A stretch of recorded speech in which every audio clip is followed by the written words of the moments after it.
बिस्मिल्लाहिर्रहमानिर्रहीम। नाज़रीन अस्सलाम वालेकुम, मैं हूँ इमरान वसीम। नाज़रीन, इस वीडियो लॉग में एक बड़ी ख़बर आपके साथ हम शेयर करने जा रहे हैं।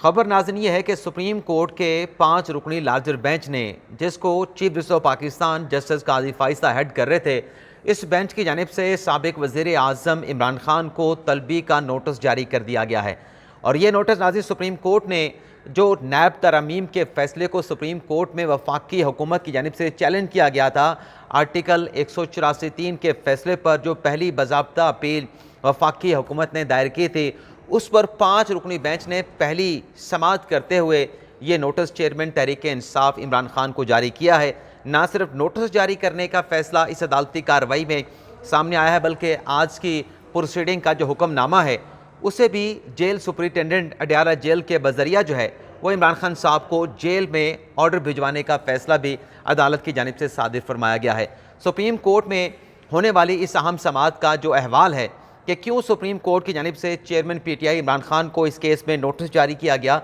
और इमरान खान के अलावा किन किन फरीकैन को इस केस में अदालत की तरफ से जो है वो समन जारी किया गया है, ये सारी डिटेल आप नाज़रीन के साथ इस वीडियो लॉग में शेयर करेंगे। सबसे पहले अदालती कार्रवाई का अहवाल बताने से पहले जो अदालती हुक्मनामा है वो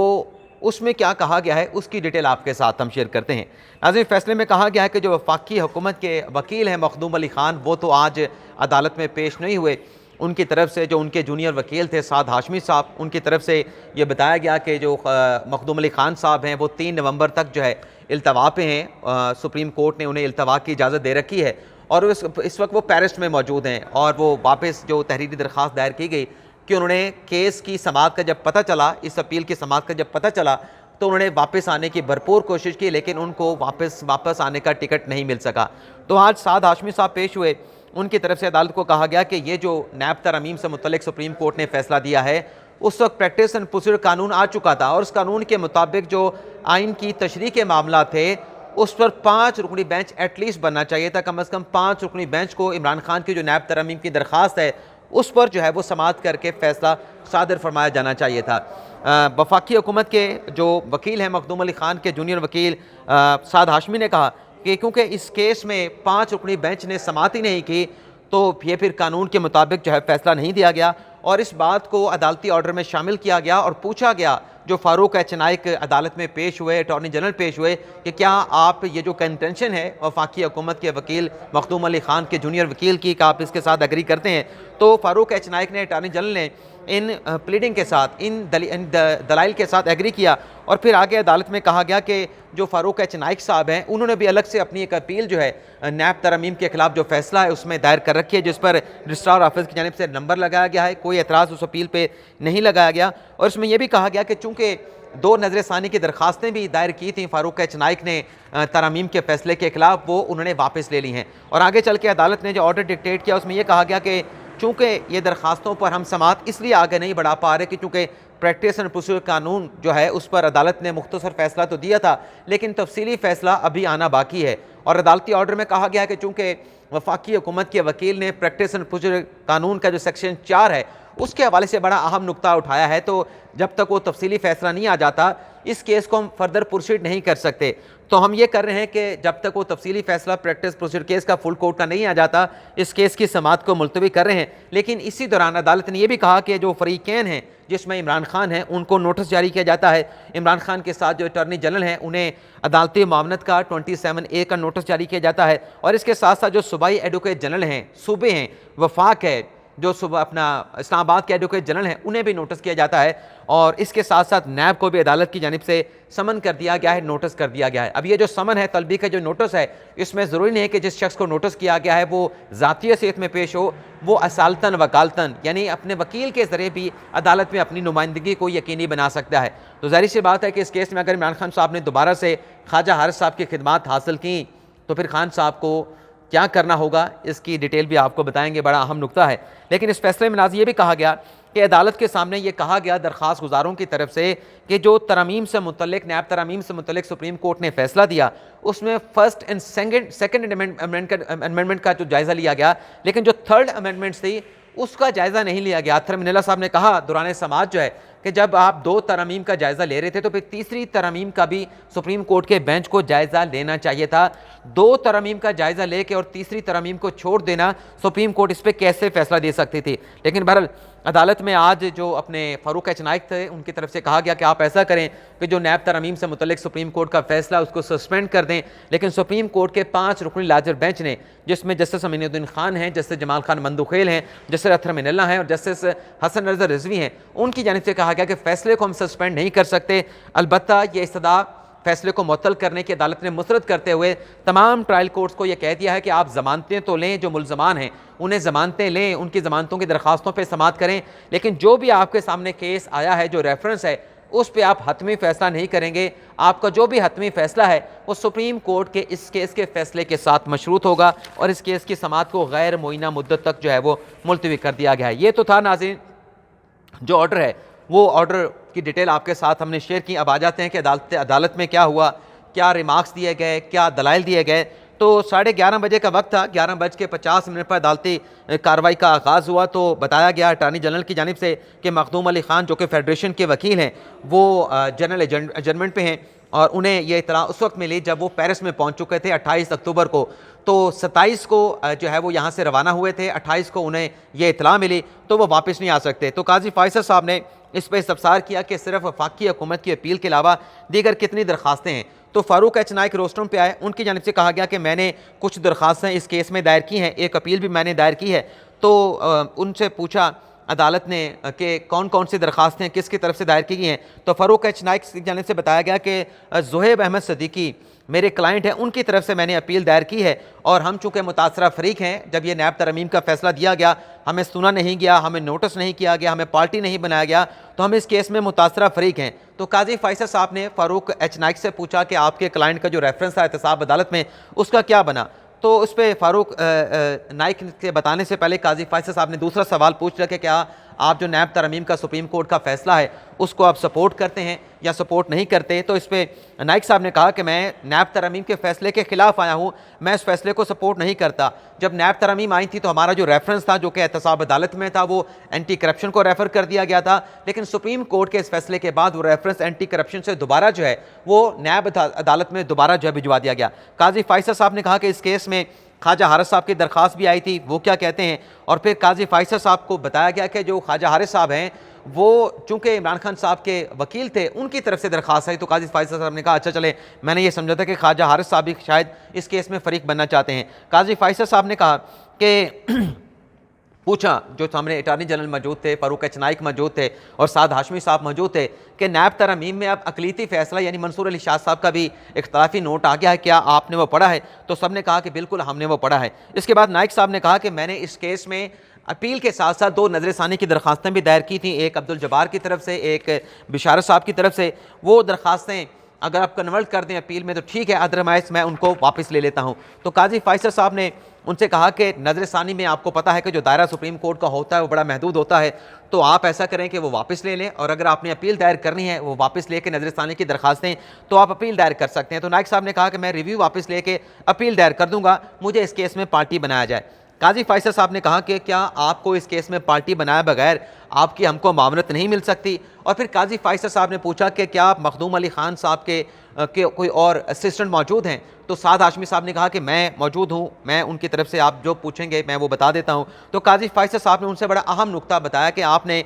आपकी जो अपील है उसके सफ़ा 7 पे आएँ, उसमें जो आपने ग्राउंड नंबर 9 लिया है उसको पढ़ें। तो वो ग्राउंड नंबर 9 जो है पढ़ा गया। इसके बाद काजी फैसल साहब ने कहा कि आप अपनी अपील के पेज 9 पे आ जाएं, उसको पढ़ें। तो इसमें काजी फैसल साहब ने जब साद हाशमी साहब ने जो पेज 7 पे चीज़ पढ़ने को कही उसको पढ़ी और सफ़ा नंबर 19 की जो पेज है, पेज पे जो चीज़ थी उसको पढ़ी। तो काजी फैसल साहब ने उनसे पूछा कि इसमें आपने प्रैक्टिस एंड प्रोसीजर कानून का के सेक्शन 4 का हवाला दिया है कि जब ये नैब तरमीम का मुकदमा चल रहा था इस दौरान प्रैक्टिस एंड प्रोसीजर कानून आ गया था जो 21 अप्रैल को बाज़ाब्ता तौर पे कानून बन गया था, गज़ट नोटिफिकेशन जारी कर दिया गया था। तो आपने कहा है कि ये दरख्वास्तें जो हैं इस पर 5 रुकनी बेंच बनना चाहिए था, लेकिन 5 रुकनी बेंच ने फैसला नहीं किया। आप ये कह रहे हैं कि 5 रुकनी बेंच को सुनना चाहिए था, 3 रुकनी बेंच नहीं सुन सकता। तो काजी फैसल साहब ने कहा कि अगर आप इस नुक्ते को प्रेस करते हैं तो फिर इसी नुक्ते पे हम जो है वो अलग से फैसला कर सकते हैं, बाकी हमें मेरिट पे जाने की ज़रूरत नहीं। और अगर हम इस नुक्ते पे फैसला करेंगे कि 5 रुकनी बेंच बनना चाहिए था, सेक्शन 4 का इतलाक होता है,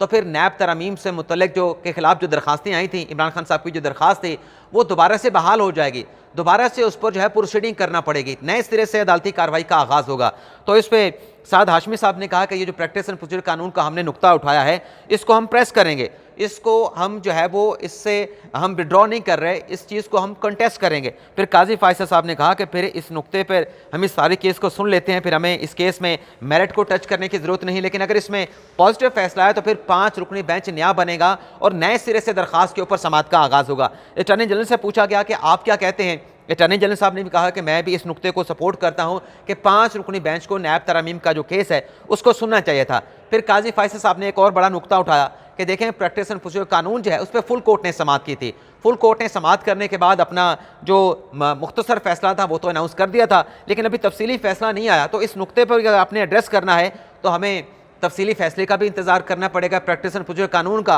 कि जो बेंच है जिसने इस कानून को बरकरार रखा था फुल कोर्ट ने, वो इस नुक्ते को कैसे जो है वो अपने अदालती फैसले में लिखता है कि क्या जब ये केस नैब तरमीम का चल रहा था या जब ये कानून प्रैक्टिस एंड प्रोसीजर आ चुका था, उस पर हुक्म इम्तना भी मौजूद था, तो क्या सेक्शन 4 का तब भी इतलाक होता था। नाइक साहब ने कहा कि अगर आप इस तरीके से केस को एडजर्न करेंगे अदालती तफसीली फैसला आने तक, तो फिर मामला ताख़ीर का शिकार हो जाएगा। तो काजी फायसा साहब ने कहा कि फिर आप हल बता दें कि हल क्या है। तो इसका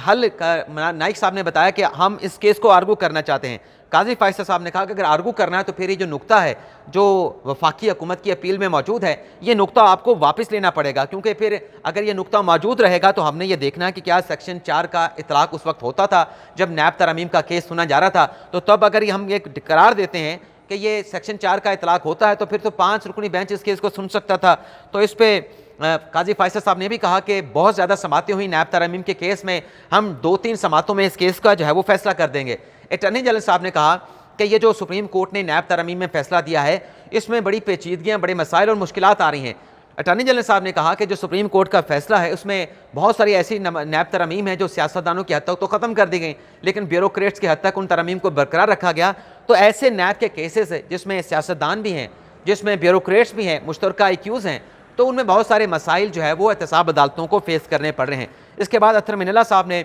बड़ा रेलेवेंट सवाल पूछा। उन्होंने कहा कि आप ये बताएं कि अदालती जो फैसला है और जो प्रैक्टिस एंड प्रोसीजर कानून है उसमें फिर वफाकी हुकूमत कैसे इस केस में मुतासरा फरीक हो सकती है। जो प्रैक्टिस एंड प्रोसीजर कानून का सेक्शन 5 है वो तो मुतासरा पर्सन की बात करता है, मुतासरा शख्सियात की बात करता है, वो हुकूमत की बात नहीं करता, वो इदारों की बात नहीं करता। तो इस पर जवाब दिया अटॉर्नी जनरल साहब ने कि इस केस में पार्लियामान का बनाया हुआ एक कानून जो है कलअदम करार दे दिया गया। फिर काजी फायसा साहब ने कहा कि सिर्फ नाइक साहब ने नैब तरमीम के फैसले के खिलाफ अपील दायर की है, सिर्फ सिंगल अपील आई है, तो क्या सैकड़ों लोग हम समझें कि मुतासरा नहीं हुए सुप्रीम कोर्ट के फैसले से, सिर्फ एक अपील आई है। और फिर काजी फायसा साहब ने यह भी कहा कि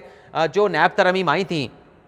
उसमें तो गालिबन किसी को कोई क्लीन चिट नहीं दी गई थी, बल्कि जो फोरम था वो चेंज हो गया था, वो एहतसाब अदालतों से केसेस जो है वो दूसरे फोरम पे ट्रांसफ़र हो गए थे। नाइक साहब ने कहा कि एहतसाब अदालत में जो रेफरेंसेस हैं वो अदालती फ़ैसले के बाद दोबारा बहाल हो गए हैं, और अदालती फ़ैसले के बाद जो रेफरेंसेस हैं वो नैब अथॉरिटी को जो है की जानिब से दोबारा से एहतसाब अदालतों में भेजे जा रहे हैं। काजी फायसा साहब ने कहा कि फिर आपको एतराज़ किस बात का है, हम कोई फिक्स डेट तो फिर आपको दे नहीं सकते जब तक तफसीली फैसला ना आ जाए, जब तफसीली फैसला आ जाएगा हम इस केस को फिक्स कर देंगे। नाइक साहब ने कहा कि इस केस को जल्दी फिक्स करें, क्योंकि जल्दी फिक्स होना इसलिए ज़रूरी है कि नीचे ट्रायल कोर्ट में बहुत सारे मसाइल होंगे। और फिर नाइक साहब ने कहा कि नैब की 3 तरमीम थी, पहली थी, फर्स्ट थी, सेकंड थी, थर्ड थी, तो 2 तरमीम पर तो सुप्रीम कोर्ट ने फैसला दिया, तीसरी तरमीम पे तो फैसला नहीं दिया। तो इस पर फिर अतर मिनल्ला साहब ने कहा कि ये कैसे हो सकता है कि 2 तरमीम पे आप फैसला दें तो तीसरी तरमीम का आप फैसला ना दें। तो इस पे नाइक साहब ने कहा कि तीसरी तरमीम पे फैसला ना करके, उसका जायज़ा ना लेके, दरअसल तीसरी तरमीम को भी एक तरीके से गैर मौसर कर दिया गया है, क्योंकि नाइक साहब ने कहा कि जो तीसरी नैब में तरमीम की गई उसमें यह वाज़े कर दिया गया था कि जितने भी केसेस हैं जो एहतसाब अदालतों से ट्रांसफ़र होंगे वो किसी को कोई क्लीन चिट नहीं मिलेगी, कोई घर नहीं जाएगा, बल्कि दूसरे अदालती फोरम पर वो केस चलेंगे। इसके बाद काजी फायसा साहब ने कहा कि कि आप फिर इसका हल बताएं कि आप क्योंकि कह रहे हैं कि अदालत से फैसले को सस्पेंड कर दें, तो सस्पेंड तो नहीं कर सकते। तो उस पर नाइक साहब ने कहा कि नहीं आप सस्पेंड कर दें। तो काजी फैसल साहब ने कहा कि ऐसा हो सकता है कि एहतसाब अदालतों में जहाँ पर ये केस दोबारा से रेफ़र किए गए हैं, उनको इतना हम कह सकते हैं कि वो हतमी फैसला ना दें और प्रोसीडिंग अपनी जारी रखें। फिर आगे चल के अथर मिनल्ला साहब ने कहा कि अगर हमने हुक्म इम्तना दे दें तो इसका मतलब है कि जो केसेस अब एहतसाब अदालतों में चल रहे हैं वो एहतसाब अदालतों में भी नहीं चलेंगे। और फिर आगे चल के नाजरीन काजी फैसल साहब ने कहा कि नुकता ये है जो आप उठा रहे हैं कि एक अहम पहलू का जो प्रोसीडिंग सुप्रीम कोर्ट में हुई नैब तरमीम के हवाले से, उसमें एक अहम नुक्ते का जायज़ा नहीं लिया गया। और फिर इन्होंने बताया नाइक साहब ने कि देखें कि जिस तरीके से केस चला उसके बाद जो ट्रायल कोर्ट्स हैं वहाँ पे वो कैसे फ़ैसला करेंगे, क्योंकि अदालती फ़ैसले में वजाहत नहीं है कि जो विटनेसेस जो चार्ज फ्रेम पहले हो चुके हैं, जो गवाहों के टेस्टिमनी रिकॉर्ड हो चुके हैं, क्या वो वही रहेंगे या नए सिरे से रिकॉर्ड करने पड़ेंगे। अथर में अपना फ़ारूक एच नाइक साहब ने कहा कि अगर केस एंटी करप्शन से ट्रांसफ़र नैब में हो जाता है तो एंटी करप्शन का कानून कुछ और है, उसमें किसी और कानून के किसी और सेक्शन के तहत चार्ज फ्रेम किया गया होगा, जो गवाहों के बयान रिकॉर्ड किए गए होंगे। तो वो जब एहतसाब अदालतों में जाएगा, अकाउंटेबिलिटी कोर्ट में जाएगा वो केसेस, तो वहाँ पे फिर नैब कानून के तहत तमाम चीज़ें होंगी। तो ये भी एक अहम मौजूद है। तो फिर अमीनुद्दीन खान साहब ने पूछा कि क्या फ्रेश यानी दोबारा से चार्ज फ्रेम करना पड़ेगा। तो नाइक साहब ने कहा कि बिल्कुल, जब एक फोरम से दूसरे फोरम में जाएगा तो चार्ज भी दोबारा फ्रेम होगा और जो ट्रायल है वो भी डिनोवो होगा, यानी असर नौ जो है वो ट्रायल का आगाज़ होगा। अतर मिल्ला साहब ने कहा कि गालिबन अक्सरियत ने, यानी जो नैब तरमीम से मुतल्लिक केस सुनने वाला बेंच था, उन्होंने समझा था कि शायद नैब तरमीम के बाद लोगों को छोड़ दिया गया है। तीसरी तरमीम में वाज़े कर दिया गया था कि जो मुकदमे का ट्रायल है वो चलेगा और अपने मुतल्लिका फोरम पे चलेगा। तीसरी तरमीम में तो तमाम कार्रवाइयों को प्रोटेक्ट किया गया था। और फिर आगे चल के नाज़रीन मंदू खेल साहब ने भी मतलब एक बात की, जब वो हुक्म इम्तना की बात कर रहे थे तो हुक्म इम्तना से अथर मिनल्ला साहब ने कहा कि अगर आप हुक्म इम्तना से सारे मुकदमात, फिर अगर आज हम हुक्म इम्तना दे दें तो फिर ये एहतसाब अदालतों से केसेस जो है दोबारा मुतल्लिका अदालतों को चले जाएंगे, मुकदमात को कहीं ना कहीं तो जाना है, तो आप फैसले तक इंतज़ार कर लें। और मंदू खेल साहब ने फिर लाइटर नोट पे कहा कि अपना फ़ारूक एच नाइक साहब, आपको कहीं ना कहीं तो इन केसेस के ट्रायल का जो है वो सामना करना पड़ेगा। ये तो नाज़रीन सुप्रीम कोर्ट में कार्रवाई का अहवाल हो गया। इसके अलावा नाज़रीन जो इमरान खान साहब की केसेस की समाअत हुई है नीचे अपना साइफर केस की अडयाला जेल में, वहाँ पे आज गवाह आए थे लेकिन प्रोसीडिंग आज आगे नहीं बढ़ सकी और केस की जो समाअत है उसे मुलतवी कर दिया गया है 7 नवंबर तक। वजह क्या बनी है, डिटेल अंदरूनी कहानी जान के अपने ज़राए से आपके साथ हम शेयर करेंगे। और इसके अलावा नाज़रीन एक और चीज़ भी है कि जो इंतखाबात का मामला है जिसमें सुप्रीम कोर्ट ने 2 नवंबर तक केस की समाअत को मुलतवी कर रखा है, उसमें पाकिस्तान पीपल्स पार्टी की जानिब से फरीक बनने की दरख्वास्त दायर की गई है। और पीपल्स पार्टी की जानिब से जो दरख्वास्त है फ़ारूक एच नाइक ने 8 सुप्रीम कोर्ट ऑफ पाकिस्तान में दायर की है और 2 नवंबर को काजी फैसल साहब की सरबराही में जो 2 रुकनी बेंच है इस केस की समाअत करेगा। इसके अलावा नाज़रीन एक और मुकदमा था सुप्रीम कोर्ट में सरहद मेडिकल यूनिवर्सिटी के तालबा को डिग्री ना देने से मुतल्लिक। इस केस की समाअत के दौरान चीफ जस्टिस पाकिस्तान ने PMDC के वकील हाफिज़ इरफात अहमद से बड़ा दिलचस्प मुकालमा किया। काजी साहब ने पूछा हाफिज़ इरफात अहमद से कि क्या आपका नाम हाफिज़ है, तो PMDC के वकील ने कहा कि नहीं, मेरा नाम इरफान अहमद है। तो काजी फैसल साहब ने पूछा कि आप अपने नाम के साथ हाफिज़ क्यों लिखते हैं, तो उन्होंने कहा, वकील साहब ने हाफिज़ इरफात साहब ने, कि शऊरी उम्र में पहुंचने से पहले हिफ्ज़ कर लिया था तो नाम के साथ हाफिज़ का इजाफा हो गया। तो काजी फैसल साहब ने पूछा कि शनाख्ती कार्ड पर भी आपने क्या हाफिज़ दर्ज कर रखा है, तो इस पर वकील ने कहा कि शनाख्ती कार्ड पे नाम सिर्फ इरफात अहमद है। तो काजी फैसल साहब ने कहा कि नाम के साथ हाफिज़ लगाने की क्या ज़रूरत है, आपने हिफ्ज़ लोगों को बताने के लिए किया है या अपने ईमान के लिए किया था, ऐसे तो सवाब जो है वो ज़ाया करने वाली बात है। तो फिर ये जो मुकालमे हुए दिलचस्प, इसमें जब हाफिज़ की बात हो रही थी कि हाफिज़ का नाम आपने अपने नाम के साथ क्यों लगाया, तो हमारे कुछ शरारती सहाफ़ी भी होते हैं, तो वो हमारे शरारती सहाफ़ी कह रहे थे कि दरअसल ये हाफिज़ वाली बात करके काजी फैसल साहब जो हैं किसी और हाफिज़ साहब को जो है वो पॉइंट आउट कर रहे हैं। तो मैंने उनसे कहा ऐसी बात नहीं है, इससे पहले भी एक हाफिज़ से कुरान को 20 नंबर इजाफी नंबर देने वाला केस था, उसमें भी काजी फैसल साहब ने बात की थी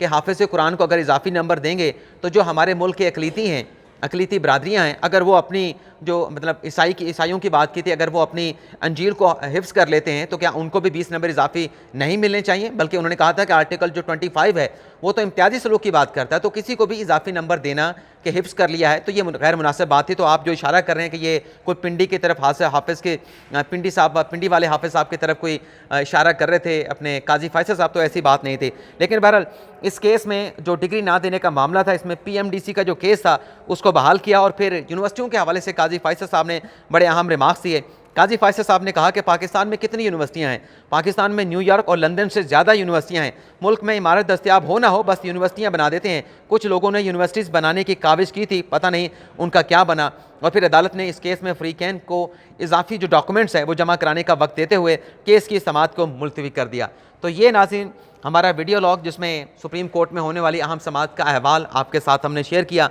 अब जो साइफ़र केस की समाअत हुई है, इस्लामाबाद हाई कोर्ट में साइफ़र से मुतल्लिक़ कुछ केसेस की समाअत हुई है, लोअर कोर्ट्स में इमरान खान साहब से जुड़े चंद अहम केसेस की समाअत हुई है, उनका अहवाल फिर अगले वीडियो लॉग में। अब तक के लिए इतना ही, इजाज़त चाहते हैं। अल्लाह हाफ़िज़।